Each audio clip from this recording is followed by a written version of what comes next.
ਤੂੰ ਇੱਕ ਚੁਟਕੀ ਮਾਰੀ ਉਂਗਲਾਂ ਦੀ, ਮੈਂ ਤੈਨੂੰ ਚੱਲ ਮਾਰੂੰਗਾ ਪੱਖੀਆਂ ਨਾਲ।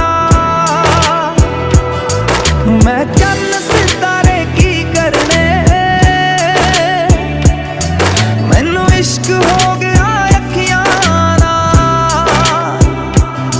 ਮੈਨੂੰ ਇਸ਼ਕ ਹੋ ਗਿਆ ਅੱਖੀਆਂ ਨਾਲ।